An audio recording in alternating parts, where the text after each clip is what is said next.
Kisah pertama, laporan darurat yang terlalu sepi. Malam itu sebenarnya berjalan biasa saja. Aku sedang duduk di ruang istirahat pos pemadam, menatap jam dinding yang jarumnya bergerak lambat. Sudah lewat jam 11 malam dan hujan baru saja berhenti. Bau aspal basah masih terasa sampai ke dalam ruangan. Beberapa rekan sudah mulai merebahkan badan. Ada yang menonton TV tanpa suara, ada juga yang sekadar memejamkan mata sambil tetap mengenakan seragam. Lalu, radio HT berbunyi. Nada panggilan daruratnya pendek, tapi cukup membuat semua orang refleks menoleh. Pos Damkar, ada laporan kebakaran rumah. Alamatnya di Jalan Melati. Suaranya terdengar gugup, terlalu gugup. Petugas penerima laporan langsung duduk tegak, menanyakan detail. Api di bagian mana? Rumah nomor berapa? Ada penghuni atau tidak? Tapi jawaban dari seberang tidak jelas, terputus-putus. Seperti orang yang bicara sambil menahan nafas. Cepat ya, Pat. Soalnya suasananya aneh. Kalimat itu membuatku merinding tipis. Bukan karena kata kebakaran, tapi karena cara dia mengatakannya. Kami berangkat tidak sampai 5 menit kemudian. Sirene dinyalakan, mobil melaju menembus jalan yang mulai sepi. Lampu-lampu rumah satu persatu sudah mati. Tidak banyak kendaraan, kota terasa seperti sedang tidur. Di dalam mobil, suasana mendadak sunyi. Biasanya selalu ada obrolan ringan, candaan kecil buat menurunkan tegang. Tapi malam itu tidak ada yang bicara. Semua fokus ke jalan dan ke alamat yang tertera di papan catatan. Jalan Melati. Aku kenal daerah itu. Permukiman lama, banyak rumah yang sudah jarang dihuni. Beberapa bahkan katanya sudah bertahun-tahun kosong. Nomor berapa ya? Tanya sopir pelan. Katanya dekat tikungan, jawab petugas di sebelahku sambil melihat catatan. Anehnya, semakin dekat ke lokasi, tidak ada tanda-tanda kebakaran. Tidak ada cahaya mencolok, tidak ada bau menyengat, tidak ada warga yang berkerumun seperti biasanya. Jalanan benar-benar sepi. Mobil kami berhenti di depan sebuah rumah tua. Rumah itu gelap, total. Pagar besinya berkarat, halaman dipenuhi daun kering. Tidak ada lampu teras, tidak ada suara apapun. Bahkan anjing pun tidak. Kami turun satu persatu. Aku menatap rumah itu cukup lama. Ada perasaan janggal yang sulit dijelaskan. Seperti berdiri di tempat yang seharusnya tidak perlu didatangi. Ini benar alamatnya, seseorang berbisik. Petugas radio mencoba menghubungi kembali pelapor. Tidak ada jawaban. Kami memeriksa sekitar. Tidak ada api, tidak ada asap, tidak ada tanda darurat apapun. Hanya rumah kosong yang terlihat sudah lama tidak disentuh. Saat aku melangkah lebih dekat ke pagar, aku mendengar sesuatu. Bukan suara api, bukan suara orang. Seperti bunyi langkah pelan dari dalam rumah. Aku menoleh ke rekan di sebelahku. Dia juga berhenti berjalan. "Kamu dengar?" tanyaku pelan. Dia mengangguk, wajahnya tegang. Dan tepat saat itu, radio HT di pinggangku berbunyi lagi. Suara yang sama. "Pak, kenapa lama sekali?" Aku menatap rumah kosong itu. Dan untuk pertama kalinya malam itu, aku bertanya dalam hati, siapa yang sebenarnya memanggil kami ke sini? Radio HT itu masih menempel di pinggangku. Suaranya seperti baru saja masuk ke kepalaku, bukan ke telinga. Aku menoleh ke arah rumah kosong itu lagi. Tetap gelap, tetap diam. Tidak ada perubahan apapun sejak kami datang. "Coba panggil ulang," kata komandanku dengan suara rendah. Petugas radio menekan tombol, memanggil pelapor dengan nada resmi. Tidak ada jawaban. Kami berdiri di halaman depan rumah itu cukup lama. Terlalu lama untuk sebuah laporan darurat. Biasanya, detik seperti ini terasa mahal. Tapi malam itu, justru terasa seperti waktu sedang ditahan. Aku melangkah mengitari pagar. Kayunya rapuh, beberapa bagian sudah miring. Dari celah pagar, aku bisa melihat pintu depan rumah yang tertutup rapat. Catnya mengelupas. Tidak ada tanda baru disentuh. Kalau memang ada api, harusnya kelihatan bekasnya, gumam salah satu rekan. Aku mengangguk, tapi perasaanku tidak tenang. Karena yang menggangguku bukan soal api, melainkan suara itu. Kami akhirnya memutuskan mengetuk pintu, bukan untuk masuk, hanya memastikan. Komandan maju, mengetuk pelan. Suaranya terdengar jelas di tengah sunyi. Tidak ada jawaban. Ketukan kedua, masih tidak ada apa-apa. Tapi tepat setelah ketukan ketiga, aku mendengar sesuatu dari dalam. Bukan langkah sekarang, lebih seperti suara kursi digeser pelan. Sangat pelan, tapi cukup nyata. Aku menoleh cepat ke arah jendela. Tirai di salah satu jendela depan bergeser sedikit. "Halo?" panggil komandanku. Tidak ada jawaban. Beberapa rekan mulai saling pandang. Tidak panik, tapi jelas tidak nyaman. Ini bukan prosedur biasa. Ini bukan kondisi yang bisa dijelaskan dengan cepat. Radio HT kembali berbunyi. Dan kali ini, suaranya terdengar lebih dekat, lebih jelas. Kami di dalam, tapi tidak bisa keluar. Aku merinding, bukan karena kalimatnya, tapi karena nada bicaranya datar, seperti orang yang sudah terlalu lama menunggu. "Ini nggak masuk akal," bisik seseorang di belakangku. Kami mencoba melacak nomor pelapor. Sistem menunjukkan panggilan masuk dari nomor umum. Tidak ada identitas, tidak ada alamat tambahan. "Cek sekitar rumah," perintah komandan akhirnya. Aku dan satu rekan berjalan ke samping rumah. Tanahnya lembab, dipenuhi daun kering. Tidak ada jejak baru, tidak ada tanda orang lewat. Saat aku sampai di sisi belakang rumah, aku berhenti. Di sana ada pintu dapur, sedikit terbuka. Padahal dari depan, semua terlihat tertutup rapat. Aku berdiri beberapa detik, menatap celah pintu itu. Gelap di dalamnya seperti menelan cahaya senterku. Dan dari celah itu, terdengar suara nafas. Bukan berat, bukan panik, tapi teratur. Seperti seseorang yang berdiri diam, menunggu aku melakukan sesuatu. Aku mundur selangkah. "Kenapa?" tanya rekanku. Aku hendak menjawab, tapi sebelum sempat bicara, radio HT kembali berbunyi. Kali ini, hanya satu kalimat pendek. "Jangan pergi." Aku menelan ludah. Dan untuk pertama kalinya sejak aku jadi petugas damkar, aku merasa kami bukan sedang menyelamatkan siapapun. Kami sedang dipanggil. Komandan memberi isyarat tangan agar kami mundur sedikit. Bukan panik, tapi jelas berhati-hati. Situasi ini tidak sesuai prosedur manapun yang pernah kami pelajari. "Matikan sirene," katanya pelan. Begitu suara sirene berhenti, malam terasa jauh lebih sunyi. Terlalu sunyi. Bahkan suara serangga pun seperti menjauh. Radio HT kembali dicek. Tidak ada panggilan masuk sekarang. Seolah suara tadi hanya muncul untuk memastikan kami masih di sana. "Kita nggak bisa masuk tanpa kepastian," kata komandan. "Cek data alamat di sistem." Aku membuka catatan digital di ponsel dinas. Jalan Melati, nomor rumah yang disebutkan, anehnya tidak terdaftar sebagai rumah aktif. Statusnya kosong sejak bertahun-tahun lalu. Tidak ada catatan penghuni baru. "Ini rumah lama," kataku. "Udah lama nggak dipakai." Beberapa rekan menghela nafas. Ada yang mengusap wajah, ada juga yang menatap rumah itu tanpa berkedip. Bukan takut, lebih kebingung yang mulai berubah jadi was-was.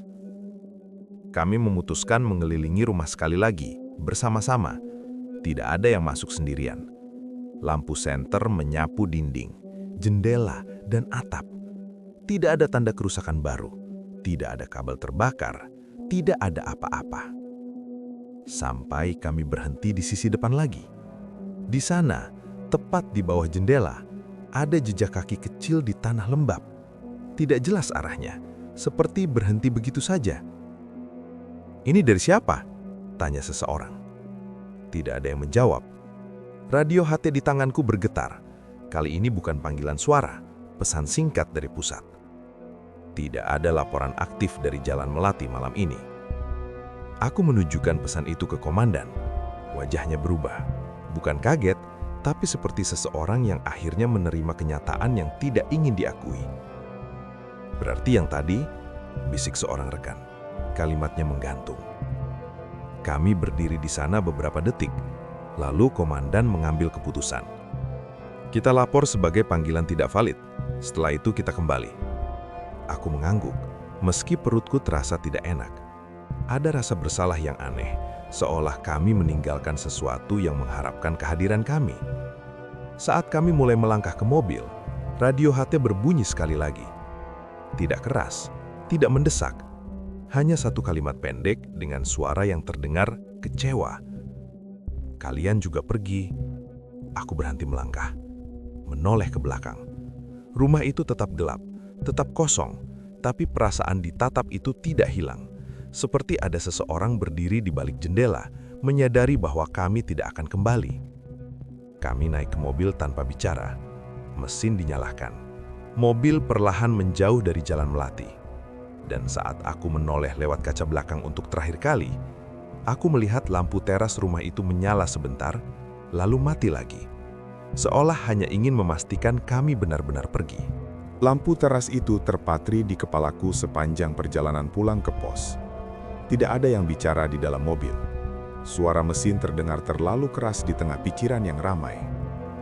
Sesampainya di pos, kami melakukan laporan singkat. Panggilan tidak valid, tulis komandan dengan nada datar. Kalimatnya sederhana, tapi rasanya tidak jujur. Bukan karena bohong, melainkan karena tidak ada kolom untuk menjelaskan apa yang sebenarnya kami alami. Aku duduk di bangku panjang ruang istirahat, meneguk air, mencoba menenangkan napas. Jam menunjukkan hampir pukul 2 pagi. Biasanya setelah kembali, adrenalin turun dan badan terasa ringan. Tapi malam itu, rasa was-was justru menempel. Radio HT diletakkan di atas meja. Diam. Sampai beberapa menit kemudian, berbunyi lagi. Bukan panggilan darurat, bukan nada resmi. Hanya bunyi statis pendek, seperti seseorang menekan tombol lalu ragu untuk bicara. Kami saling pandang. "Pusat?" tanya petugas radio. Tidak ada jawaban. Aku berdiri mendekat. Statis itu berhenti sendiri, lalu sunyi lagi. Seolah-olah suara tadi hanya ingin memastikan kami masih terjaga. Aku mencoba meyakinkan diri bahwa ini hanya gangguan sinyal. Tapi pikiranku kembali ke Jalan Melati, ke rumah gelap itu, ke suara yang meminta kami untuk tidak pergi. Sekitar setengah jam berlalu, kami mulai mencoba kembali ke rutinitas. Ada yang membuat kopi, ada yang merebahkan badan. Aku hampir tertidur ketika alarm laporan masuk menyala. Alamatnya membuatku langsung duduk tegak. Jalan Melati. Nomor rumah yang sama. Kali ini laporan masuk lewat jalur resmi. Tercatat rapi. Waktunya jelas. Nama pelapor tercantum. Nama yang terdengar umum, tapi entah kenapa terasa asing. Komandan menatap layar cukup lama. Ini nggak mungkin, gumamnya. Kami saling pandang. Tidak ada yang ingin mengatakan apa yang ada di kepala masing-masing. Tapi semua merasakannya. Malam itu belum selesai. "Kita cek ulang," kata komandan akhirnya.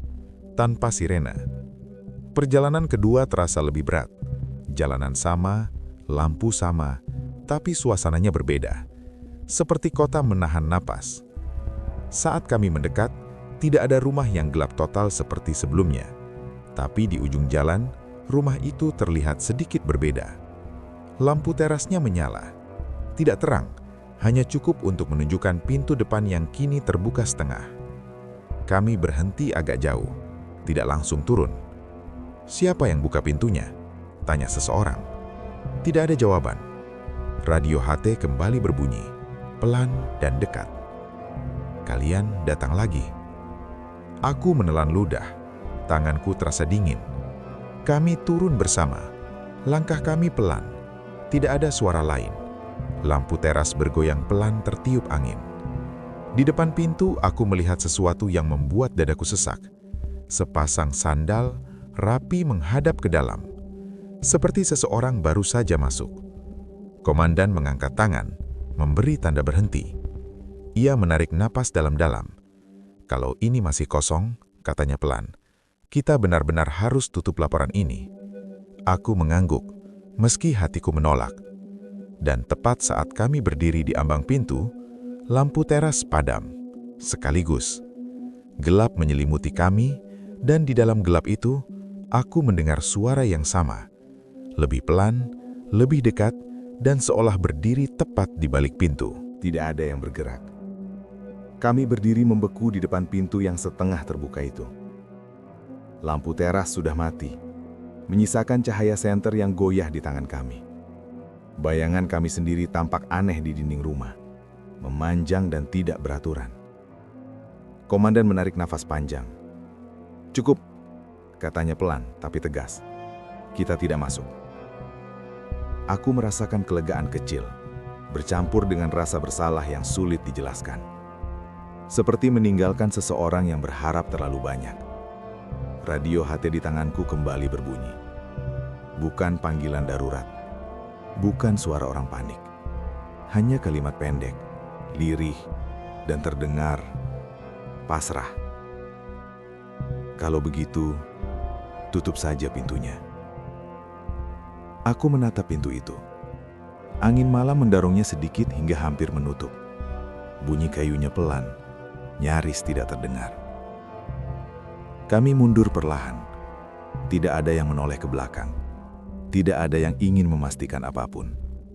Mobil dinyalakan tanpa sirene, tanpa lampu rotator. Saat kami menjauh, aku menoleh sekali lagi. Hanya sekali. Rumah itu kembali gelap sepenuhnya.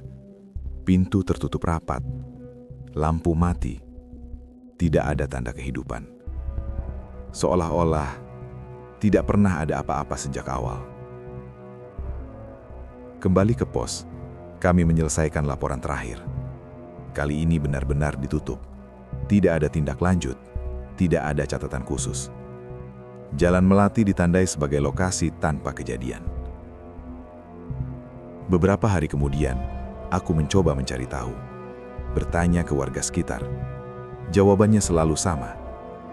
Rumah itu kosong sejak lama. Tidak ada yang tinggal. Sudah sering dilewati tapi tidak pernah ada apa-apa. Namun satu kalimat membuatku terdiam. "Dulu pernah ada yang menghubungi damkar juga," kata seorang bapak tua. Katanya sih, laporannya selalu lengkap. Tapi petugasnya gak pernah ketemu siapapun. Sejak malam itu, setiap kali radio hati di pos berbunyi, aku selalu teringat satu hal. Tidak semua panggilan darurat ingin diselamatkan. Sebagian hanya ingin dipastikan bahwa mereka pernah didengar. Dan sejak kejadian di Jalan Melati, aku belajar satu hal sederhana sebagai petugas damkar. Kami datang karena api, tapi kadang kami dipanggil oleh sesuatu yang jauh lebih sunyi. Kisah kedua, panggilan yang datang terlalu rapi. Dan sejak kejadian di Jalan Melati, aku belajar satu hal sederhana sebagai petugas damkar. Kami datang karena api, tapi kadang kami dipanggil oleh sesuatu yang jauh lebih sunyi. Beberapa minggu setelah itu, aku dipindahkan sementara ke pos lain. Alasannya rotasi biasa. Tidak ada yang mengaitkannya dengan kejadian sebelumnya. Tapi aku tahu, setidaknya dalam diriku, perpindahan itu terasa seperti jarak yang sengaja dibuat. Pos baru ini lebih sibuk, terletak dekat kawasan perkantoran dan gudang. Laporan masuk hampir setiap malam. Biasanya jelas, cepat, dan penuh suara panik. Itulah kenapa panggilan malam itu langsung terasa aneh. Masuk lewat sistem digital, lengkap, terlalu lengkap. Alamat jelas, titik lokasi presisi, bahkan ada keterangan tambahan tentang akses jalan dan posisi bangunan. Semua tertulis rapi, seperti disalin dari panduan resmi. "Ini laporan paling rapi yang pernah aku lihat," kata petugas penerima sambil mengernyit. Aku melirik layar. Lokasinya di kawasan pergudangan lama. Beberapa bangunan sudah tidak aktif, tapi masih tercatat sebagai aset. "Siapa pelapornya?" tanyaku. Petugas itu menunjuk kolom nama. Kosong. Bukan tidak diisi, tapi tidak bisa diisi. Sistem menampilkan tanda strip, seolah-olah kolom itu tidak pernah ada. Kami berangkat cepat, kali ini dengan sirene menyala. Jalanan lengang tapi lampu kota masih hidup. Tidak seperti Jalan Melati yang sunyinya menekan, tempat ini terasa datar, terlalu normal. Sesampainya di lokasi, kami langsung tahu ada yang tidak beres. Gudang itu berdiri utuh, lampunya mati, tidak ada asap, tidak ada bau aneh, tidak ada aktivitas. Pintu-pintunya terkunci rapat dengan gembok lama. Ini bangunan kosong, kata salah satu rekan. Aku memeriksa alamat lagi. Nomor bangunan cocok, titik lokasi tepat di depan kami. Radio HT digunakan untuk memanggil pelapor. Tidak ada jawaban. Kami mulai berkeliling. Di belakang gudang ada lapangan luas yang ditumbuhi rumput tinggi. Tidak ada jejak kendaraan baru, tidak ada tanda orang datang. Tapi saat aku kembali ke depan, aku melihat sesuatu yang membuatku berhenti. Lampu indikator darurat di dinding gudang menyala. Bukan terang, hanya titik kecil berwarna hijau. Sejak kapan itu nyala? Tanyaku. Tidak ada yang menjawab. Petugas teknis mendekat, memeriksa. Ini sumber listriknya masih aktif, katanya heran. Padahal bangunan ini harusnya sudah diputus. Radio HT di tanganku berbunyi pelan. Bukan panggilan suara, tapi notifikasi sistem. Laporan masih aktif, petugas belum tiba di lokasi. Aku menatap layar. Kami sudah di sini, berdiri tepat di titik yang diminta. Seolah-olah, gumamku pelan, lokasinya belum selesai. Komandan menoleh ke arahku. Maksudmu? Aku menggeleng. Sulit menjelaskannya. Tapi ada perasaan bahwa kami baru sampai di lapisan luar dari sesuatu yang belum sepenuhnya muncul. Saat kami bersiap menutup laporan, pintu kecil di sisi gudang terbuka sedikit. Bunyi engselnya pelan, tapi jelas. Kami semua menoleh bersamaan. Di balik pintu itu hanya gelap, dan dari dalam gelap itu terdengar suara yang tenang, nyaris sopan. Maaf, alamatnya memang sering salah. Aku merinding, karena suara itu tidak terdengar bingung, tidak terdengar panik. Justru seperti seseorang yang sudah tahu, kami pasti datang. Aku berdiri kaku di depan pintu kecil gudang itu. Gelap di baliknya, tidak bergerak, seolah menunggu kami membuat keputusan lebih dulu. Komandan memberi isyarat agar tidak ada yang melangkah masuk. "Kami dari Damkar," katanya lantang. "Siapa yang melapor?" Tidak ada jawaban. Pintu kecil itu tidak terbuka lebih lebar, tidak juga menutup. Diam di posisi setengah, seperti sengaja dibiarkan begitu. Lampu indikator hijau di dinding masih menyala, berkedip pelan. Radio HT kami sunyi, tapi layar sistem di mobil menunjukkan sesuatu yang membuat dadaku mengencang. Laporan baru masuk. Alamat, lokasi yang sama. Waktu, sekarang. Ini nggak mungkin, gumam petugas penerima sambil menunjuk layar. Laporannya datang saat kita sudah di sini. Isi laporannya singkat, tidak rapi seperti sebelumnya. Hanya satu kalimat. "Tolong jangan salah lokasi lagi." Aku menelan ludah. "Lagi?" tanyaku pelan. Kami memutuskan mundur beberapa langkah. Pintu kecil itu perlahan menutup sendiri, tanpa suara keras. Seolah memang tidak berniat memperlihatkan apapun.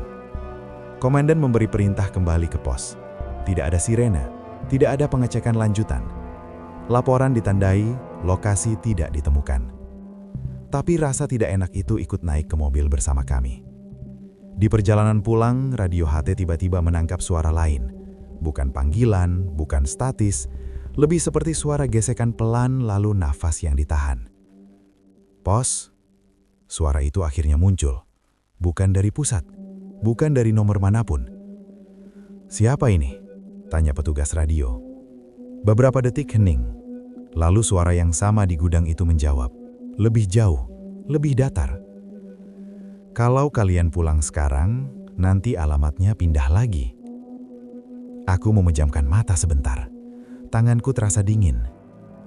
Sesampainya di pos, kami mencoba menenangkan diri dengan rutinitas. Laporan ditutup, sistem di-refresh, semua kembali normal, setidaknya di layar. Tapi belum sampai 1 jam, laporan masuk lagi.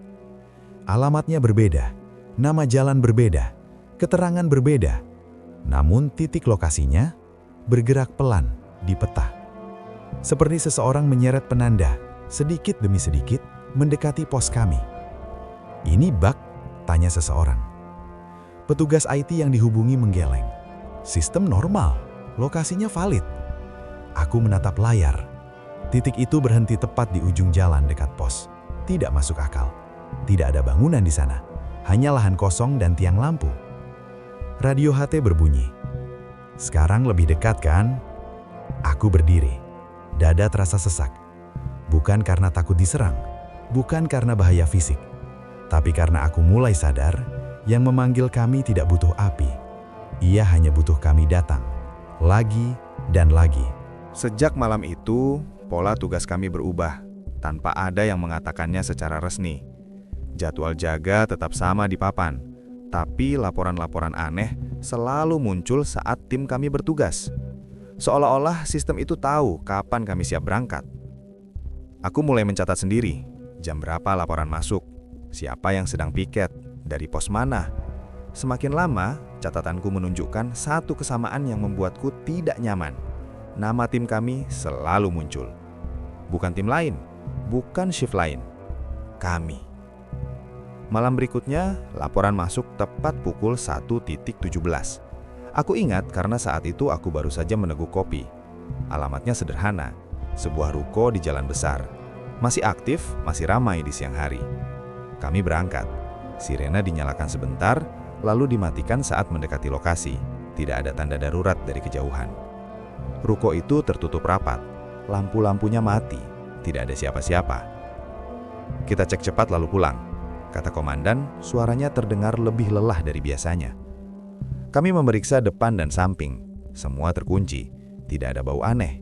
Tidak ada aktivitas. Persis seperti laporan-laporan sebelumnya. Saat kami hampir kembali ke mobil, radio HT berbunyi. Bukan suara asing kali ini. Suara itu menyebut namaku. Pelan, jelas, tanpa salah. Aku membeku. Tidak ada yang bercanda. Tidak ada yang menoleh ke arahku sambil tersenyum. Semua rekan terlihat sama tegangnya. Mereka juga mendengar. "Siapa yang barusan bicara?" tanya komandan. Aku menggeleng. Tenggorokanku terasa kering. "Itu nyebut nama saya." Radio HT kembali sunyi, seperti baru saja melakukan tugasnya. Kami pulang tanpa bicara. Tidak ada yang mencoba menenangkan, tidak ada yang bertanya lebih jauh. Karena pertanyaan itu sendiri terasa menakutkan. Di pos, aku duduk menatap radio di atas meja.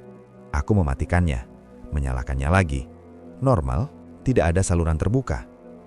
Beberapa menit kemudian, notifikasi sistem masuk. Petugas terkait belum merespon laporan.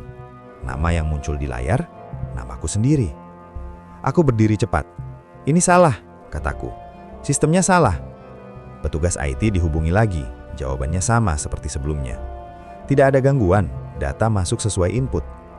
Aku mulai bertanya-tanya dalam hati, siapa yang sebenarnya mengisi laporan-laporan ini? Dan dari mana mereka tahu tentang kami?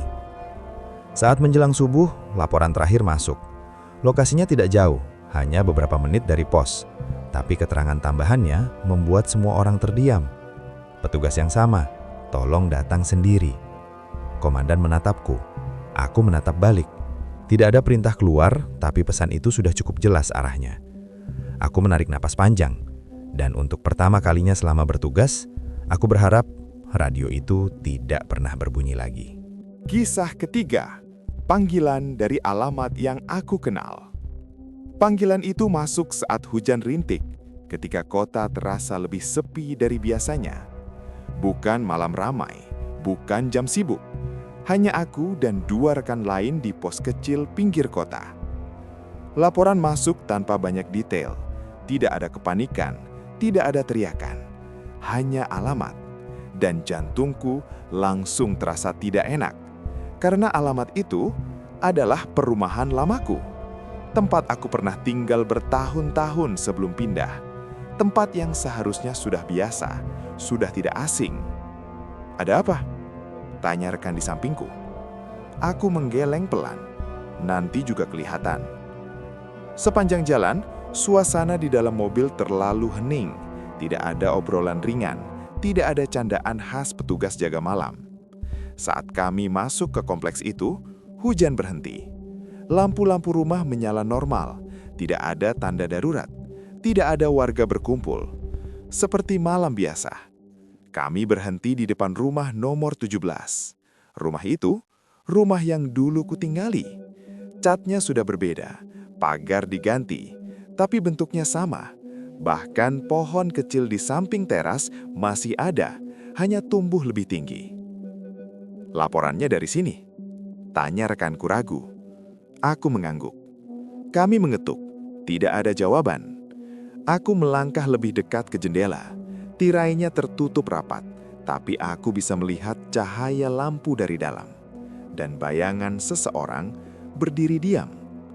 "Permisi," panggilku. Bayangan itu tidak bergerak. Saat aku hampir membuka pagar, radio di dadaku bergetar. Pesan singkat masuk. "Kami sudah menunggu." Tanganku berhenti. Aku sadar satu hal yang membuat tengkuku dingin. Alamat itu tidak lagi terdaftar sebagai rumah berpenghuni. Aku tahu, karena setelah keluargaku pindah, rumah itu sempat lama kosong. Rekanku mulai gelisah. "Kita lapor ke pos." Aku belum sempat menjawab ketika pintu depan rumah itu terbuka perlahan. Tidak ada siapa-siapa di ambang pintu, hanya udara hangat dari dalam dan lampu ruang tamu yang menyala terang, seperti rumah yang siap menerima tamu. Dan entah kenapa, aku merasa rumah itu mengenaliku lebih baik daripada aku mengenalnya sekarang. Dan aku belum tahu, panggilan ini baru awal. Tapi harapan itu tidak pernah didengar oleh apapun yang selama ini memanggil kami. Radio justru menyala sendiri.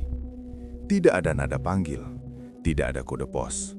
Hanya suara napas pendek, seolah seseorang berdiri terlalu dekat dengan mikrofon. Lalu muncul satu kalimat pelan, rapi, dan sangat tenang. "Datanglah sendiri." Komandan menatapku lama. Tidak ada perintah keluar. Tidak ada larangan, hanya tatapan yang seolah berkata, "Keputusan ada di tanganku." Aku mengangguk pelan. Mobil tidak menyalakan sirene. Kami bergerak seperti orang yang tidak ingin diketahui siapapun. Alamatnya sebuah gang sempit, di area yang seharusnya masih ramai meski dini hari. Tapi gang itu kosong. Tidak ada lampu rumah yang menyala. Tidak ada suara kendaraan. Bahkan langkah kaki kami terdengar terlalu jelas. "Cek cepat," kata komandan. "Kalau tidak ada apa-apa, kita balik." Aku melangkah lebih dulu. Radio di dadaku terasa berat, terlalu sunyi. Sampai tiba-tiba, layar radio menyala kembali. Bukan pesan baru, tapi rekaman. Aku mengenali suaraku sendiri. Nada, jeda, bahkan napasnya sama persis. Itu rekaman saat aku melapor dari lokasi 2 malam lalu. Aku mematikan radio, tapi suara itu tetap terdengar, seperti tidak butuh alat lagi untuk berbicara. "Petugas sudah tiba," ucap suara itu, suaraku. Kepalaku terasa penuh. Aku sadar sesuatu. Laporan-laporan ini bukan minta bantuan. Mereka hanya ingin memastikan kami benar-benar datang. Aku menoleh ke arah gang paling ujung. Di sana tidak ada siapapun, tapi aku merasa diperhatikan, bukan dari depan, melainkan dari dalam pikiranku sendiri. Komandan memanggil namaku. "Cukup, kita pulang." Kami berbalik, langkah kami cepat. Tidak ada yang menoleh lagi. Sesampainya di pos, layar sistem kembali menyala. Kali ini tidak ada alamat. Tidak ada laporan, hanya satu baris singkat. "Terima kasih sudah datang." Sejak malam itu, laporan aneh berhenti. Radio kembali normal, jadwal kembali seperti biasa. Tapi sampai sekarang, setiap kali aku berjaga menjelang subuh, aku masih memeriksa layar radio lebih sering dari yang seharusnya. Bukan karena takut ada panggilan masuk, melainkan karena aku tahu, kalau mereka mau, mereka tidak perlu memanggil lagi. Aku melangkah masuk dengan perasaan yang sulit dijelaskan. Seperti pulang ke tempat yang seharusnya sudah lama kutinggalkan. Lantai rumah itu bersih. Terlalu bersih untuk rumah yang katanya kosong bertahun-tahun. Lampu ruang tamu menyala terang, dan jam dinding di sudut ruangan berdetak pelan. Persis seperti dulu. "Pak," aku memanggil. Suaraku terdengar lebih pelan dari yang kuinginkan. Tidak ada jawaban. Rekanku berdiri di belakangku, ragu untuk ikut masuk. Aneh ya, ini rumah kok kayak ditungguin. Aku mengangguk. Bau di dalam rumah itu juga masih sama. Bau kayu tua dan sabun lantai yang dulu sering dipakai ibuku. Aku melangkah lebih jauh. Dan saat itu aku melihat sesuatu yang membuat kakiku terasa berat. Di atas meja ruang tamu, terletak helm damkar. Bukan sembarang helm, helm lama milikku, yang sudah hilang bertahun-tahun lalu. "Ini punya siapa?" tanya rekanku pelan. Aku tidak langsung menjawab. Tanganku gemetar saat menyentuh helm itu. Di bagian dalamnya, masih ada stiker kecil dengan namaku. Stiker yang kupasang sendiri saat pertama kali dinas. Belum sempat aku berpikir lebih jauh, suara pelan terdengar dari arah kamar belakang. Suara seseorang berjalan perlahan. Langkahnya pelan, seolah tidak ingin terdengar. "Pak, kami dari damkar," ucapku, kali ini lebih tegas. Langkah itu berhenti. Lalu suara lain menyusul. Bukan langkah, seperti seseorang menarik nafas panjang tepat di balik pintu kamar. Aku berdiri tepat di depan pintu itu. Tanganku terangkat siap mengetuk. Namun, sebelum ku ketuk, pintu itu terbuka sendiri. Kamar itu kosong. Tidak ada orang, tidak ada barang. Hanya dinding polos dan satu jendela kecil yang terbuka sedikit. Angin malam masuk pelan membawa suara yang membuatku membeku. Suara ibuku, memanggil namaku dengan nada yang dulu sering ku dengar saat aku pulang terlambat. Rekanku langsung mundur satu langkah. "Mas, kamu dengar itu juga kan?" Aku mengangguk, tenggorokanku kering. Radio di dadaku kembali berbunyi. Bukan panggilan darurat, bukan laporan. Hanya satu kalimat pendek. "Kamu selalu kembali ke sini."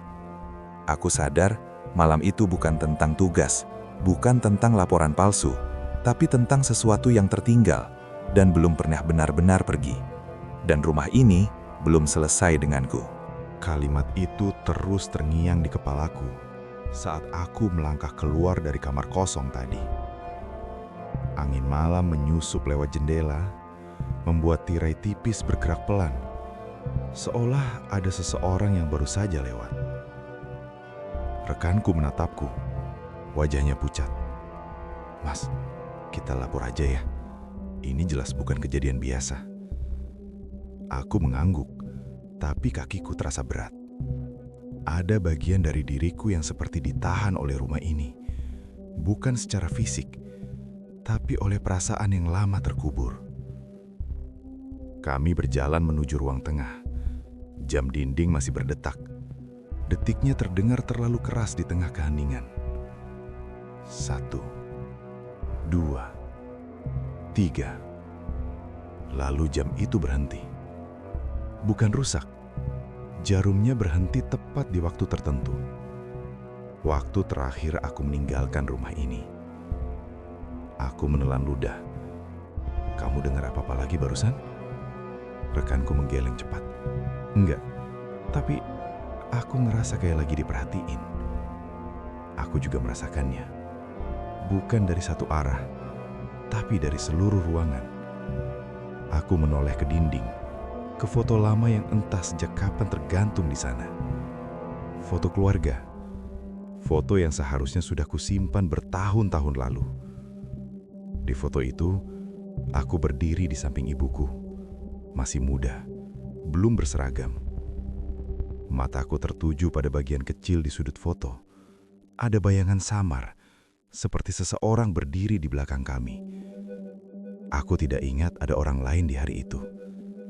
"Mas," suara rekanku bergetar. "Di foto itu, yang di belakang kamu siapa?" Aku tidak menjawab, karena aku juga tidak tahu. Radio kembali berbunyi, kali ini sangat pelan, hampir seperti bisikan. "Kamu pergi tanpa pamit." Tanganku menggepal, dadaku terasa sesak. Aku ingat malam itu. Malam aku memilih tugas daripada pulang. Malam ketika rumah ini menjadi sunyi untuk selamanya. Aku menutup mata sebentar. Saat kubuka kembali, lampu ruang tamu meredup dengan sendirinya. Bukan padam, hanya redup. Seperti ingin memaksaku fokus. ke arah kursi tua di sudut ruangan. Kursi itu kosong, tapi aku tahu dulu siapa yang sering duduk di sana. Aku melangkah mendekat, jantungku berdegup pelan tapi berat. Di sandaran kursi itu, terlipat rapi jaket lamaku. Jaket yang dulu sering kupakai sebelum jadi petugas. Rekanku berbisik, hampir tidak terdengar. "Mas, ini rumah bukan manggil kita. Ini manggil kamu." Aku mengangguk pelan. Untuk pertama kalinya malam itu, aku sadar, aku bukan datang untuk menolong siapapun. Aku datang karena rumah ini ingin aku berhenti lari. Dan aku belum siap mendengar apa yang ingin disampaikannya. Aku berdiri di tengah ruang tamu, membiarkan keheningan itu menekan dadaku. Tidak ada lagi suara langkah, tidak ada panggilan. Bahkan radio di dadaku kini diam total. Rumah ini tiba-tiba terasa lelah, seperti seseorang yang sudah terlalu lama menunggu. Aku melangkah pelan, menyusuri setiap sudut. Bukan untuk mencari siapapun, tapi seperti sedang membaca ulang hidupku sendiri. Di atas rak kecil dekat jendela, ada cangkir enamel yang bibirnya sudah sedikit terkelupas. Cangkir yang dulu selalu kupakai setiap pagi. Aku mengangkatnya dan tanpa sadar tersenyum tipis. Masih disimpan, gumamku. Di dapur, sendok-sendok tergantung rapi. Tidak berkarat, tidak berdebu. Seolah setiap hari masih ada yang memastikan semuanya tetap di tempatnya. Rumah ini tidak marah. Rumah ini hanya setia. Rekanku tidak ikut masuk lebih jauh. Ia memilih menunggu di depan pintu, memberi ruang tanpa berkata apa-apa. Mungkin ia tahu, ini bukan lagi tugas tim. Aku berhenti di depan lemari kecil dekat kamar. Lemari itu terbuka sedikit. Di dalamnya ada tumpukan surat. Tulisan tangannya langsung kukenal. Tanganku bergetar saat mengambil satu. Surat itu tidak pernah kukirim, dan ternyata juga tidak pernah dibuang.